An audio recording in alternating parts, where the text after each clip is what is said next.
तक मैं हूं प्रियंका संभव, आपके लिए लेकर आती हूं ऐसा ना वैसा, सिर्फ पैसा की ये खास बातचीत, ताकि आपके पैसे को लेकर के जो भी टेंशन आपके दिमाग में चल रही है, पैसा कैसे आगे बढ़ेगा, पैसे को लेकर आप क्या करना चाहते हैं, आपके क्या अरमान हैं, इन सब पर हम बात करते हैं खास मेहमान के साथ। वैसे अभी की सिचुएशन की हम बात करें तो शेयर बाजार में उतार चढ़ाव जारी है। निवेशक के मन में कई सवाल हैं कि क्या बढ़िया रिटर्न के दिन वापस आने वाले हैं 2026 में, या इंतजार जारी रहेगा। अभी क्या करें, सिप जारी रखें, नई सिप शुरू करने वाले हैं तो अभी करें या रुक जाएं, म्यूचुअल फंड में आगे क्या रास्ता होगा, कौन सी थीम्स हैं जो चलेंगी। और हाँ, सबसे important question, I am sure आपने भी ये वीडियो देखा होगा कि 2026 में मार्केट क्रैश होने वाला है या फिर बूम करेगा।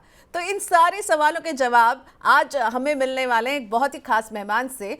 मेरे साथ जुड़ चुके हैं White Oak Capital Asset Management के chief executive officer CEO Ashish P Somaiya ji. Ashish, thank you so much. जब भी इस तरह से हम लोग रहते हैं ना इस सिचुएशन में कि क्या होगा आगे समझ में नहीं आता है, तो आपको सुनना बहुत अच्छा लगता है, क्योंकि द वे आप हमें समझाते हैं उससे थोड़ा सा जो है कि लगता है कि ओके ऑल इज वेल।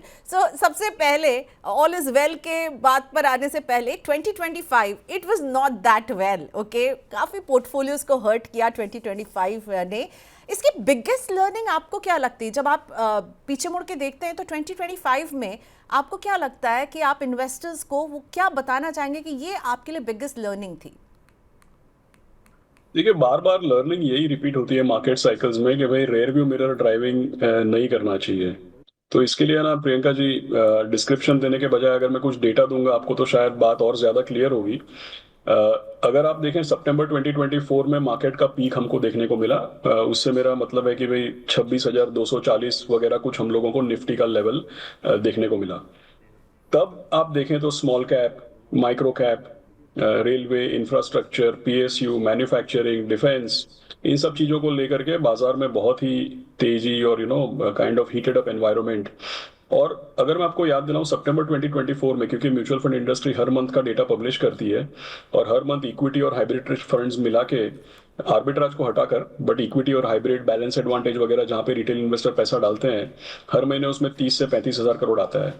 तो सितंबर 24 का माहौल ऐसा था जब सेक्टर फंड्स और थीमेटिक फंड्स में 13,000 करोड़ का नेट इन्फ्लो था मार्केट के पीक पे। अब देखिए, एक साल फास्ट फॉरवर्ड करिए, 2025 आते आते इक्विटी का कोई खास रिटर्न नहीं आया और काफी सारे हॉट थीम्स का रिटर्न जीरो या नेगेटिव हो गया। तो सितंबर 2025 में सेक्टर और थीमेटिक फंड्स में 1,000 करोड़ आया, 13,000 से सीधा 1,000। लेकिन 2024 में अगर आप गोल्ड को देखें तो नेग्लिजिबल अमाउंट। और 2025 में जब गोल्ड चल गया तब आप गोल्ड को देखें तो 8,500 करोड़ आया सितंबर 2025 में। और सिल्वर, जिसके बारे में किसी को पता नहीं था, उसमें और 5-6 हजार करोड़ आया। और सितंबर 2025 से आगे अभी हम आए दिसंबर 2025 पे, तो सेक्टर और थीमेटिक फंड्स का 13,000 से 1,000 और 1,000 से 900 करोड़ पे आ गया। और वो गोल्ड और सिल्वर की जो हम बात कर रहे थे वो जीरो या नेग्लिजिबल अमाउंट से लेकर के 8,500 और 5-6 हजार रिस्पेक्टिवली से लेकर के 12,000 और कुछ 14-15 हजार करोड़ रिस्पेक्टिवली के लेवल पे आ गया। तो होता क्या है कि हमेशा मैंने देखा है कि रिटर्न आने के बाद जहां पे रिटर्न आता है वहां पे लोग पैसा डालते हैं, लेकिन हमको जहां पे रिटर्न आया वहां पे पैसा नहीं डालना है, जहां पे रिटर्न आ सकता है वहां पे पैसा डालना है। वो प्रेडिक्ट करना मुश्किल है, इसीलिए सीख ये है कि एसेट एलोकेशन बहुत इंपॉर्टेंट होता है। Okay, so perfect. अभी ये एक हम जो अपसाइकिल कमोडिटीज का देख रहे हैं जिसमें कि गोल्ड, सिल्वर और न्यू एंट्री कॉपर भी है, इसकी भी अब बात होने लगी। और हमसे इन्वेस्टर पूछा कॉपर में कैसे इन्वेस्ट करना है, कॉपर में क्या करना चाहिए। Silver again life time high, मतलब हम जनवरी में, अभी पूरा महीना भी नहीं बीता है और देखिए कहाँ है। ऑब्वियसली ट्रंप साहब का मूड, उनकी ख्वाहिशें, कभी उनको जो है वेनेजुएला को उन्होंने फर्स्ट हफ्ते में जो है वहाँ हथियाया, फिर ग्रीनलैंड पर अब उनका मन आ गया है। इन सब के बीच में कमोडिटीज इस तरह से भागेंगे, तो अभी आप इन्वेस्टर को क्या सलाह देंगे? और ये आपसे पूछा जा रहा है आशीष कि कॉपर में कैसे इन्वेस्ट करें। नहीं, देखिए प्रियंका जी, क्या होता है कि सबसे पहले गोल्ड से शुरुआत हुई। और गोल्ड की शुरुआत तब हुई जब, जैसे रशिया ने यूक्रेन को अटैक किया, तो अमेरिका ने रशिया के जो $350 बिलियन जो डॉलर्स में और US ट्रेजरी में होल्ड करते हैं, $350 बिलियन के रिजर्व्स को फ्रीज कर लिया। तब से देखिए आप, हमारे जैसा शांति प्रिय देश है, उसकी रिजर्व बैंक भी गोल्ड खरीद रही है। इटली, पोलैंड, चाइना, रशिया सब गोल्ड खरीद रहे हैं, क्योंकि डॉलर के ऊपर से लोगों का थोड़ा भरोसा घटता जा रहा है। तो वहां से गोल्ड की शुरुआत हुई। तो गोल्ड काफी चल गया, तो फिर भाई अगली क्या चीज है, इसलिए सिल्वर। फिर सिल्वर भी काफी चल गया, तो भाई उसके बाद तो आप देखिए हर आए दिन नए आइडियाज आते हैं, किसी को जर्मेनियम, प्लेटिनियम, पलेडियम, टाइटेनियम। उसी के साथ ही साथ कि भाई चलो कॉपर, क्योंकि इसका नए टेक्नोलॉजीज में इसका इस्तेमाल होने वाला है। चाहे आप ईवी की बात करें, आर्टिफिशियल इंटेलिजेंस की बात करें, तो नए टेक्नोलॉजीज में इस्तेमाल होगा।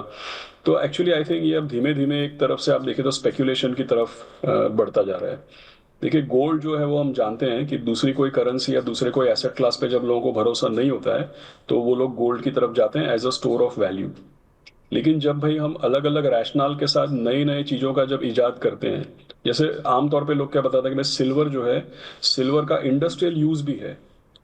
तो वो तो हमको पहले ही पता था, आज नहीं पता चला है। लेकिन इंडस्ट्रियल यूज होने की वजह से वॉलेटिलिटी बढ़ती है, घटती नहीं है। अब सिल्वर का दाम चला है तो लोग बोल रहे हैं कि नहीं नहीं, इसका तो इंडस्ट्रियल यूज भी होगा। तो भाई इंडस्ट्रियल यूज होगा तो उसकी डिमांड बढ़ेगी तो दाम बढ़ेगा, लेकिन अगर इंडस्ट्रियल यूज में उसकी डिमांड घटेगी तो दाम गिरेगा भी। पास्ट में जब सिल्वर का दाम सबसे ज्यादा गिरा है, तो गिरने के बाद 54 महीने लगे थे रिकवर होने में। गोल्ड का दाम जब ऊपर के लेवल से गिरा, तो कम से कम 4 साल लगे थे रिकवर होने में। तो मैं कदापि ये नहीं बोल रहा हूँ कि भाई गोल्ड और सिल्वर नहीं चलेगा या इसका दाम गिर जाएगा। जब तक जियोपॉलिटिकल एनवायरनमेंट, बाहर के माहौल में जब तक ये अनिश्चितता है, तब तक गोल्ड और सिल्वर का दाम रहेगा, ऊपर रहेगा। जितना गया है उससे शायद थोड़ा और ऊपर भी जा सकता है। लेकिन इसको आप एक एसेट एलोकेटेड तौर पे, बैलेंस के तौर पे इसको रखिए, और हर दिन नए नए आइडियाज की तरफ मत दौड़िए। अब क्योंकि क्या होता है, जब माहौल ऐसा होता है ना, तो कोई और चार चीज आपको बता देगा, तो वो चार मेटल भी सब ढूंढने में लग जाएंगे। तो जो स्पेक्युलेटिव जोन में जा रहे हैं उसकी तरफ ना जाएं।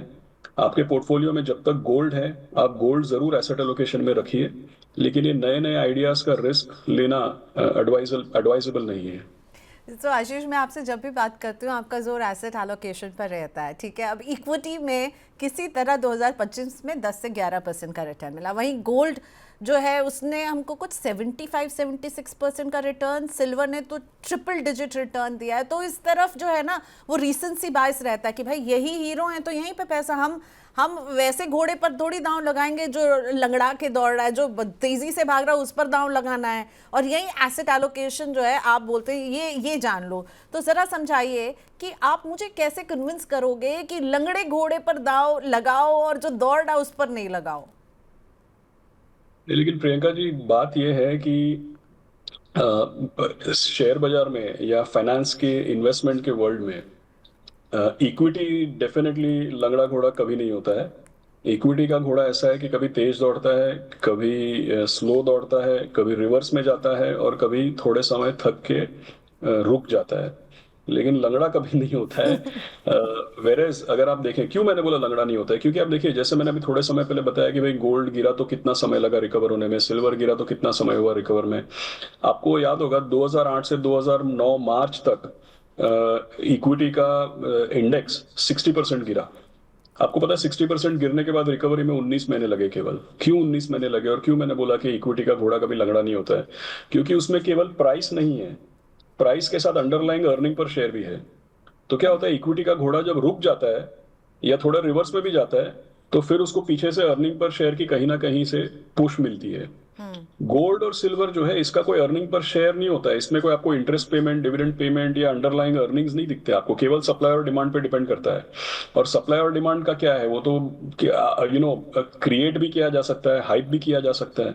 तो मैं फिर से रिपीट करता हूं कि जब तक बाहर का माहौल इस तरीके से अनिश्चित है, तब तक आपको गोल्ड और सिल्वर सुर्खियों में दिखेगा, हेडलाइंस में दिखेगा। लेकिन बड़ा मूव ऑलरेडी हो चुका है। अब इसको आपको एसेट एलोकेशन के तौर पे, कि भाई किसी का इक्विटी का पोर्टफोलियो है, जो क्या होता है, बहुत लोग इक्विटी पोर्टफोलियो बनाते हैं, फिर पिछले 1.5 साल में रिटर्न नहीं बना, बीच में अप्रैल मई में 15% गिर गया, इन सब चीजों से घबरा जाते हैं लोग। तो जो लोग इक्विटी की वॉलेटिलिटी नहीं झेल सकते हैं, उनको पोर्टफोलियो की वॉलेटिलिटी कम करने के लिए गोल्ड या शायद थोड़ा सिल्वर बैलेंस करने के लिए, या वॉलेटिलिटी कम करने के लिए, या अनकोरिलेटेड एक्सपीरियंस के लिए ये सब एसेट एलोकेशन करना चाहिए। ये बात सही है। लेकिन बिना किसी एसेट एलोकेशन पैटर्न के जस्ट बिकॉज ये घोड़ा दौड़ रहा है तो इसको आप चेज करो, तो भाई अगले साल कोई और दौड़ेगा, सेम नहीं दौड़ेगा। सो आई थिंक कि कौन सा घोड़ा दौड़ेगा ये हमको पता नहीं है। इक्विटी का घोड़ा कतई कभी लंगड़ा होता नहीं है। इक्विटी में एलोकेशन आपको जरूर होना चाहिए, लेकिन जब इक्विटी का घोड़ा थोड़े टाइम के लिए रुक जाए या थोड़े टाइम के लिए रिवर्स में जाए, तो उसको कॉम्प्लीमेंट करने के लिए कुछ और ले सकते हैं, ये बात सही है। ओके, ठीक है। अब ये बताइए, 2026 में कई सारे वीडियोस मैं देख रही हूँ, कई सारे रिपोर्ट्स देख रही हूँ जो इन्वेस्टर को नर्वस कर रहे हैं कि भाई बहुत बड़ा क्रैश आने वाला है। आप इस खबर को, are you seeing it with a pinch of salt, और आप कैसे इसको रिफ्यूट करेंगे कि इस बात पर विश्वास ना करें? तो प्रियंका जी, अगर 2026 की बात करें तो मेरा खुद का ऐसा मानना है, और अभी मैंने बताया भी कि बाहर का वातावरण जो जब तक अनिश्चित है तब तक ये गोल्ड और सिल्वर इसमें ये सुर्खियों में रहेगा, इसमें फिर और थोड़े हेडलाइंस बनेंगे, थोड़ी और अपसाइड हो सकती है। तो 2026 को लेकर के मेरा खुद का ऐसा मानना है कि अगर आप इसको दो पार्ट में डिवाइड करें, इक्वल पार्ट नहीं, मेरा मतलब ये नहीं कि 30 जून और 30 जून के बाद, बट दो पार्ट में डिवाइड करें, नॉट इक्वल पार्ट्स। तो पहले तो मुझे ऐसा लगता है कि हमको बाहर के वातावरण की वजह से, खास करके यूएस इकोनॉमी, ये यूएस का जो एआई का जो मामला चल रहा है, ये टैरिफ्स की जो इनको बैकलैश, इन्फ्लेशन, अनएम्प्लॉयमेंट में राइज, इनके ट्रम्प साहब के सेकंड मिड टर्म इलेक्शंस आने वाले हैं 2 साल के बाद के। तो मुझे ऐसा लग रहा है कि यूएस का जो सिचुएशन है वो काफी तनावपूर्ण बनता जा रहा है, और इसकी वजह से मार्केट्स में करेक्शन, क्योंकि क्या देखिए, सिलिकॉन वैली बैंक का एग्जांपल लीजिए 2023 में, हमारा क्या लेना देना सिलिकॉन वैली बैंक से, लेकिन वहां पे सिलिकॉन वैली बैंक जैसी एक छोटी बैंक कोलैप्स हो गई तो लोगों को लगा यही लेमन ब्रदर बनने वाला है। उसके साथ साथ हमारा मार्केट भी, मेरे को याद है 18,900 से लेकर के निफ्टी 16,700 पे आ गया था 2023 के शुरुआत में। तो बाहर का वातावरण जब खराब होता है, तनावपूर्ण होता है ना, तो उसका कोलेटरल डैमेज में हमारा मार्केट भी गिरता है। लेकिन गुड न्यूज ये है कि भाई पिछले 1.5 साल से, अगस्त 2024 से लेके अब तक हम लोग 25,000 प्लस माइनस 1000 पॉइंट में घूम रहे हैं। और इक्विटी की खास बात, जैसा मैंने पहले भी बताया, ये है कि भाई 1.5 साल तक अगर मार्केट सेम लेवल पे रहता है तो अर्निंग ग्रोथ, जीडीपी ग्रोथ है, आरबीआई ने इंटरेस्ट रेट काट दिए, सोवरेन रेटिंग अपग्रेड हो गया, गवर्नमेंट की पॉलिसीज चेंज हो गई, तो भाई 18 महीने अगर इक्विटी का इंडेक्स सेम लेवल पे रहेगा ना, तो अपने आप 12-15% ऐसे ही ये सस्ता हो जाता है। फिर आप देखिए, इमर्जिंग मार्केट्स के मुकाबले हमने 30% का अंडर परफॉर्मेंस किया है। वो एआई की रैली में हमने तो पार्टिसिपेट ही नहीं किया है। तो भाई बाहर का माहौल जब खराब होगा और बाहर अगर कोई करेक्शन आएगा, तो उसके साथ ही साथ थोड़ा हम लोगों को भी धक्का लगेगा, लेकिन बड़ा करेक्शन नहीं दिखता मुझे। समझिए हम जहां पे हैं, किसी भी लेवल से 10-15%, 10-12% तो मार्केट करेक्ट हो ही सकता है। ज्यादा दूर क्यों जाना, अभी अप्रैल मई में 21,700 पे था। तो हर साल किसी न किसी कारण से मार्केट एक बार 10-15% गिरता है। 2026 में भी बाहर के वातावरण की वजह से एक बार तो गिरता हुआ दिखेगा, लेकिन अगर गिरेगा तो बहुत सस्ता हो जाएगा, क्योंकि ऑलरेडी हम लोग 1 ईयर फॉरवर्ड ईपीएस देखें तो ऑलरेडी हम लोग 20 के आसपास हैं। अगर 10% भी मार्केट गिरेगा तो 17-18 टाइम फॉरवर्ड पी हो जाएगा हमारा। रुपया ऑलरेडी काफी 8-1% तो रुपया भी डाउन है, और हमने बाहर के मार्केट के खिलाफ अंडर परफॉर्म भी किया है। तो धीमे धीमे हमारा मार्केट सस्ता हो चलेगा, और फिर हमको एक काफी बड़ी सेकेंड पार्ट में एक बड़ी रिकवरी देखने को मिलेगी, ऐसा मुझे लगता है। ओके, सो वैल्यूएशन के कंसर्न को हम देखेंगे कि ये करेक्शन अगर होता है तो हम उसको थोड़ा सा सॉर्ट आउट कर रहे होंगे। तो आशीष, आपके शब्दों में ये समय डरने का है या निवेश करने का है? 2026 का, जैसा मैंने बताया, मुझे करेक्शन का, मुझे ऐसा लगता है कि भाई करेक्शन हो सकता है, लेकिन बड़ा करेक्शन होने का कोई जरूरत नहीं है, क्योंकि डोमेस्टिक कंडीशंस इंप्रूव हो रही है। पिछले 1.5 साल में जैसे मैंने बताया, डोमेस्टिक कंडीशंस इंप्रूव हो रही है। वो तो बाहर का माहौल है जो हमारे मार्केट को ऊपर जाने नहीं दे रहा, और अगर कोई करेक्शन आएगा तो भी मेरे ख्याल में बाहर के माहौल की वजह से आएगा, और बड़ा करेक्शन मुझे नहीं समझ में आ रहा। I don't think so. So I think that के ज्यादा डरने की कोई जरूरत नहीं है। जो अपना एसआईपीस करते हैं, निवेश करते हैं, जैसा चल रहा है वैसा चलने दीजिए भाई। अगर मार्केट करेक्ट होता है तो सारे एसआईपी वाले, सिस्टमैटिक इन्वेस्टमेंट करने वाले, सबका फायदा ही होता है अल्टीमेटली उसमें। जब हम इन्वेस्टमेंट करते हैं, हम ये थोड़े चाहते हैं कि भाई मार्केट एक तरफ ऊपर चलेगा और हमारी एवरेजिंग ऊपर होगी। हम तो चाहते हैं कि हमको लोअर एवरेज मिले, तब जाके आगे रिटर्न बनेगा। तो 2026 में मुझे ऐसा लगता है कि शुरुआती तौर पे निवेश करने का मौका है, और उसके बाद सिग्निफिकेंट अपसाइड हमको देखने को मिल सकती है। आशीष, आप किन थीम्स को लेकर बुलिश हैं अभी? थीम्स, सेक्टर्स, कहाँ आप बुलिश हैं? सो प्रियंका जी, जैसे अब तक मैंने बताया कि भाई पिछले 1-1.5 साल में जो हुआ, उससे लर्निंग तो यही है कि लोगों को एसेट एलोकेटेड पोर्टफोलियोज में रहना चाहिए। और 2026 के शुरुआती तौर पे अभी भी मैं कहूंगा, जैसे मैंने 2-3 बार बताया कि भाई जो multi asset allocation type fund होते हैं, जो आपका पैसा equity, gold, silver, fixed income, real estate investment trust, infra investment trust, ये तरह तरह के हाइब्रिड इंस्ट्रूमेंट्स में जो हम इन्वेस्ट करते हैं, एक तो इस तरीके के फंड्स में होना चाहिए। दूसरा, अगर आप हाइब्रिड फंड्स या एसेट एलोकेशन नहीं करते हैं तो इक्विटी पे बात करते हैं, जहां पे जो आपका सवाल का मेन आपका डायरेक्शन है। तो इक्विटी में कोई भी इन्वेस्टमेंट आने वाले 6 से 9 महीने के सिस्टमैटिक ट्रांसफर के साथ करना चाहिए, लमसम नहीं करना चाहिए। और अभी अनफॉर्चुनेटली क्या है कि मार्केट में large cap versus mid cap versus small cap, या तो banking versus IT versus manufacturing versus consumer, ऐसा कोई क्लियर कट विनर देखने को नहीं मिल रहा है।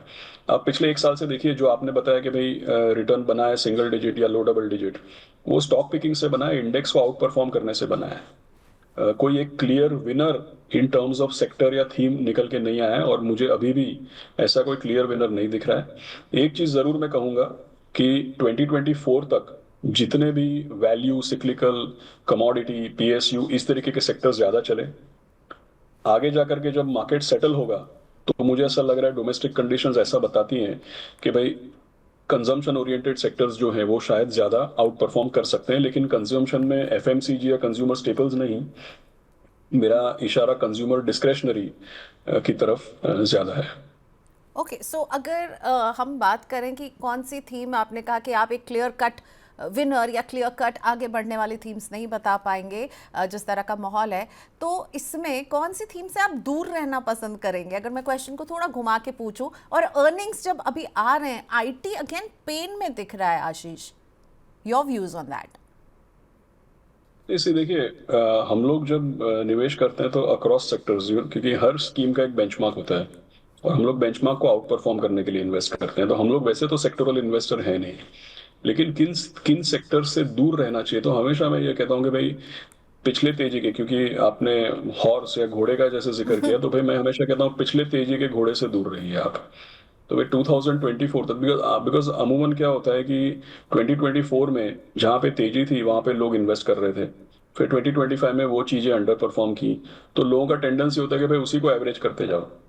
तो देखिए, अगर आप 2008 में इंफ्रा को एवरेज करते, 2001 में टेक्नोलॉजी को एवरेज करते, या 2015 में फार्मा को एवरेज करते, तो बस आप एवरेज ही करते चले जाते, उससे कोई फायदा नहीं होता आपका। तो पोर्टफोलियो को डाइवर्सिफाइड रखिए, और अगर सेक्टर या थीम पकड़ना है तो वो पकड़िए जो पिछले तेजी में नहीं चला है। इसलिए मैंने बताया कि भाई एक रोटेशन के तौर पे डिस्क्रेशनरी कंजम्पशन है, राइट। या तो फिर आप देखिए, जैसे प्राइवेट सेक्टर फाइनेंशियल्स या फाइनेंशियल्स, कैपिटल मार्केट्स है, ये एवरग्रीन थीम है। हमारे यहाँ पे मुझे ऐसा लगता है कि मैन्युफैक्चरिंग भी आगे जाके एक तरीके से एवरग्रीन थीम बनेगा, और हो चला है ऑलरेडी।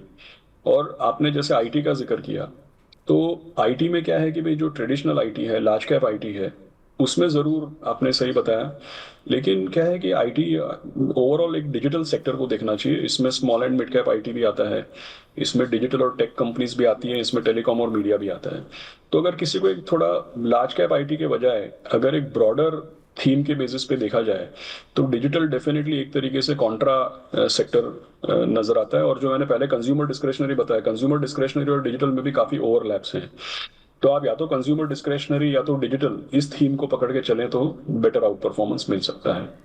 क्योंकि आप जो है सिप पर इतनी सारी अच्छी अच्छी बातें करते हैं, आपने मल्टी एसेट फंड का जिक्र किया, आशीष, मैं आपसे पूछना चाहूँगी कि जो दिसंबर में हमें सिप इनफ्लोज रिकॉर्ड पर नजर आए, ठीक है, विच इज़ लाइक कि सिप इन्वेस्टर्स ने अपना भरोसा कायम रखा है, लेकिन इक्विटी इनफ्लोज में हमने थोड़ा सा डाउनफॉल देखा, और वहीं गोल्ड ईटीएफ्स में, सिल्वर ईटीएफ्स में जोरदार निवेश, क्योंकि लोगों को लग रहा है ये चमक रहा है भाई, अभी इसको भरना है अपने पोर्टफोलियो में। तो यहीं पे एसेट एलोकेशन का एक आइडियल रूल भी बताइए। और आपको नहीं लग रहा अगर इक्विटी मार्केट 2026 के फर्स्ट हाफ में चॉपी रहते हैं, हम करेक्शन देखते हैं, तो लोग इक्विटी से फिर हाथ खींचते हुए नजर आएंगे, लेकिन आपको लग रहा है कि भाई इक्विटी से हाथ खींचना बहुत बड़ी गलती होगी?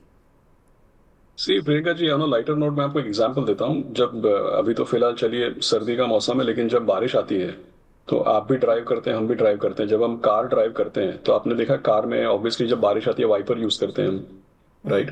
अब ये जो वाइपर है, आपने देखा है कि इस तरफ अगर पानी गिरता है, समझो इस तरफ पानी गिरता है, तो यहाँ पे वाइपर आता है। जी। जब तक यहाँ पे तब पानी तक क्लीन इधर करता पानी है आ तो जाता पानी इस है। तरफ गिरता है, तो फिर यस। ये इस तरफ आता है। इस तरफ आता है तो फिर इस तरफ पानी गिरता है। तो क्या हो रहा है कि निवेशक जो है ना, जहां पे रिटर्न आता है वहां पे पैसा डालते हैं, तो फिर वही रिटर्न कहीं और आता है, तो फिर उसको चेज करते हैं, तो फिर रिटर्न कहीं और आता है, फिर उसको चेज करते हैं। इसलिए मैंने स्टार्टिंग में एग्जांपल दिया कि भाई 2024 में जब तेजी थी, देखिए हमने 2023 में ऐसा फंड लॉन्च किया था जो 20-30% पैसा गोल्ड और सिल्वर में लगाते, तब किसी ने उसमें पैसा नहीं दिया। तब सब लोग बोल रहे थे स्मॉल कैप करो, मैन्युफैक्चरिंग करो, राइट। अब जब गोल्ड सिल्वर कमोडिटी में रिटर्न बन चुका, तो लोग बोल रहे नहीं नहीं अभी इक्विटी मत करो, अब इसी को करो। सो आई थिंक क्या होता है कि इसीलिए स्टार्टिंग में मैंने बताया कि रेयर व्यू मिरर ड्राइविंग से नुकसान होता है। या तो आप इतने अंतर्यामी बन जाए कि भाई आगे रिटर्न कहाँ आएगा उसको आप प्रेडिक्ट करने लगे, वो बहुत मुश्किल है। तो बेटर ये है कि आप हमेशा से एक एसेट एलोकेटेड पोर्टफोलियो रखिए, that is always more advisable, और फिर उसको कैलिब्रेट करते जाइए। देखिए अभी अगर गोल्ड सस्ता, अगर इक्विटी सस्ता हो चला है, 1.5 साल से इक्विटी में रिटर्न नहीं बना है, तो धीमे धीमे इक्विटी का एक्सपोजर बढ़ाइए। अगर इक्विटी बिल्कुल पीक पे आता है, बहुत बढ़िया रिटर्न बनता है, तो धीमे धीमे डेट और कमोडिटी का एलोकेशन बढ़ाइए। अगर डेट और कमोडिटी में बहुत रिटर्न बनता है, तो फिर धीमे धीमे इक्विटी की तरफ आइए। तो पोर्टफोलियो में होना सब कुछ चाहिए, लेकिन उसको रीबैलेंस करना और उसको कैलिब्रेट करना बहुत जरूरी होता है। और जरूर कुछ लोग ऐसे होते हैं जो बोलते हैं भाई ये सब हमारे काम का नहीं, हमको समझ में आता है इक्विटी हाईएस्ट रिटर्न देगा, तो भाई ठीक है, फिर इक्विटी में डाल के भूल जाओ, फिर बाकी सब चीजों से डिस्ट्रैक्ट होने का कोई काम नहीं है। लेकिन अगर इक्विटी रिटर्न नहीं देता है और आपकी नींद उड़ जाती है रातों की, तो डेफिनेटली आपको एसेट एलोकेशन करना चाहिए और उसको फिर बैलेंस करके कैलिब्रेट करना चाहिए। ओके, सो रोटेशन जो है वो तो मैं कहती हूँ कि हर इन्वेस्टर का जो असली धर्म है वो एसेट एलोकेशन होना चाहिए, और बहुत अच्छे से आशीष ने समझाया कि आप इसको कैसे मैनेज कर सकते हैं। आशीष, अगर अभी कोई 5,000 रुपए की सिप शुरू करना चाहता है, ठीक है, एक नया इन्वेस्टर है और वो सोच रहा है कि मैं लॉन्ग टर्म में एक वेल्थ क्रिएशन की जर्नी पर चलूंगा, पर अभी मैं 5,000 रुपए की सिप से शुरू करना चाहता हूँ, तो 5,000 की सिप को आप किस तरह से डिवाइड करेंगे? उसके लिए एसेट एलोकेशन को आप कैसे हमें विद एग्जांपल समझा सकते हैं? क्या होना चाहिए? क्या सिर्फ 5,000 की सिप एक मल्टी एसेट में कर दें, क्योंकि उसमें उसको इक्विटी भी मिलेगा, फिक्स्ड इनकम भी मिल जाएगा, भाई मेटल का भी एक्सपोजर मिल जाएगा, या आप उसे थोड़ा डिवाइड करेंगे? मैं सबसे पहले जो भी ये निवेशक हैं, मैं उनसे सवाल पूछना चाहिए कि भाई आप ये निवेश कर किस लिए रहे हैं। और दूसरा चीज, जैसा आपने सही फरमाया कि भाई इक्विटी आपको समझ में आती है, इक्विटी की वॉलेटिलिटी समझो कि भाई ये यहाँ से, अब देखिए 1.5 साल से इक्विटी में रिटर्न नहीं दिया, बीच में अप्रैल मई में रिटर्न तो नहीं देना, ठीक है, अप्रैल मई में तो ये 15% डाउन भी हो गया, राइट। तो पहले तो क्या है कि किस किस कारण से इन्वेस्ट कर रहे हैं और कितना रिस्क, कितनी वॉलेटिलिटी, कितना डाउनसाइड आप झेल सकते हैं। तो फर्ज कीजिए कोई मुझे बोलता है कि हाँ भाई ये तो हम आने वाले 5, 10, 15 साल के लिए, क्योंकि अभी अभी हमने जॉब स्टार्ट किया है, हमारा कोई पर्पज नहीं है, बस सेविंग करना है और पैसे को ग्रो करना है, इसलिए ये 5,000 रुपया हर मंथ लगाएंगे। तब तो हम उनको बोलेंगे कि भाई आप कोई से भी 2 मल्टी कैप इक्विटी फंड लो और 2,500 रुपये डिवाइड करो और उसमें आप अपनी SIP इक्विटी में चलने दो। अगर कोई ये बोलता है कि नहीं ये सब ठीक है, लेकिन हम ये भाई तुम्हारा 1.5-2 साल रिटर्न नहीं बनेगा, फिर कभी बीच में 15-20% डाउन हो जाएगा, तो लॉन्ग टर्म इन्वेस्टर हैं हम, लेकिन इस तरीके का वॉलेटिलिटी और इस तरीके की अनिश्चितता हम झेल नहीं सकते हैं, तो फिर जरूर उनको मल्टी एसेट में या बैलेंस एडवांटेज फंड में अपना SIP चलाना चाहिए। तो किस उद्देश्य से इन्वेस्ट कर रहे हैं ये इंपॉर्टेंट है। वो तो मैंने अजम्पशन कर दिया कि भाई चलिए लॉन्ग टर्म सेविंग इन्वेस्टिंग के लिए कर रहे हैं, लेकिन दूसरा चीज कि भाई कितनी वॉलेटिलिटी आप झेल सकते हैं। 1-2 साल रिटर्न नहीं आएगा, बीच में डाउन हो जाएगा, तो घबराना नहीं है, और जो घबराते हैं उनको एसेट एलोकेशन जरूर करना चाहिए। ये FIIs अभी तक घबराए हुए हैं, यहाँ रिटर्न नहीं बन रहा है, उनकी वापसी को लेकर के आपका क्या विचार है आशीष? क्या लग रहा है आपको? दूसरे मार्केट ज्यादा इंटरेस्टिंग लग रहे हैं इंडिया से? क्या करना होगा हमें, या हमें जरूरत नहीं है उनकी? नहीं नहीं, जरूरत नहीं है ऐसा तो बिल्कुल नहीं बोलना चाहिए। आपका पैसा, हमारा पैसा, domestic, NPS, insurance, mutual fund, family office और FI, सबका पैसा मार्केट में, क्योंकि सब लोग इन्वेस्टमेंट तो ग्रोथ के लिए करते हैं, सब लोग निवेश तो अपना इन्वेस्टमेंट बढ़ाने के लिए करते हैं, FIs भी उसी के लिए करते हैं। तो ये बात आपकी जरूर सही है कि भाई देखिए 2024 में, मिड 2024 में हमारे यहाँ पे मार्केट में लिक्विडिटी टाइट हो गई, रिजर्व बैंक की पॉलिसीज काफी रेस्ट्रिक्टिव थी तब, गवर्नमेंट इलेक्शन को लेकर के आउट ऑफ एक्शन एक तरीके से आप बोल सकते हैं, या व्यस्त बोल सकते हैं आप, और साथ ही साथ में अर्निंग्स ग्रोथ तो काफ़ी जीडीपी 5.4% इस तरीके का एक माहौल बन गया। तो डेफिनेटली वहाँ से हमारे अर्निंग्स के और जीडीपी के नंबर्स खराब लगने लगे। दूसरी बात, आपने जैसा सही बताया कि भाई दूसरे मार्केट ज़्यादा आकर्षक लगने लगे, क्योंकि इंडिया का कोविड के बाद से लेकर के और लंबे अरसे में भी आप कोई सा भी ले लीजिए, 3 साल, 5 साल, 10 साल, 20 साल, इंडिया का रिलेटिव परफॉर्मेंस, तो best performing stock market US है। इसके बाद second best performing market India है। तो हमने तो फॉरेनर्स को बढ़िया रिवॉर्ड किया है लॉन्ग टर्म में, और 2024 तक अच्छा रिवॉर्ड किया, अच्छा इन्वेस्टमेंट हमको मिला। लेकिन 2024 के बाद कहीं ना कहीं पे पिछले 1 साल में हम लोगों का इकोनॉमिक परफॉर्मेंस डिटीरियरेट हुआ, और साथ ही साथ दूसरे मार्केट्स, चाइना बहुत सस्ता हो चला था, साउथ कोरिया, ताइवान में एआई की वजह से इंटरेस्ट आ रहा था, सेमीकंडक्टर की वजह से इंटरेस्ट आ रहा था। तो ज़रूर पैसा रोटेट होकर के दूसरे मार्केट्स में गया है। लेकिन पहले जैसा हमने बताया, वहां से लेकर के अब तक हमारे डोमेस्टिक कंडीशंस काफी इंप्रूव हुए हैं। बाहर एआई को लेकर के तो लोग चिंता कर रहे हैं कि भाई इतना पैसा लग रहा है, उसमें कोई रिटर्न मिलेगा कि नहीं मिलेगा। यूएस की इकोनॉमी की स्लो डाउन की बात चल रही है। तो अल्टीमेटली क्या है कि हम लोग ने अंडर परफॉर्म किया है, लेकिन साथ ही साथ हमारे वैल्यूएशंस रीजनेबल होते चले जा रहे हैं और हमारे डोमेस्टिक कंडीशंस भी इंप्रूव हो रहे हैं। तो अल्टीमेटली एफआईआईस कोई घबराए हुए नहीं है, अपॉर्चुनिस्टिक है। अल्टीमेटली पैसा आएगा वापस यहाँ पे।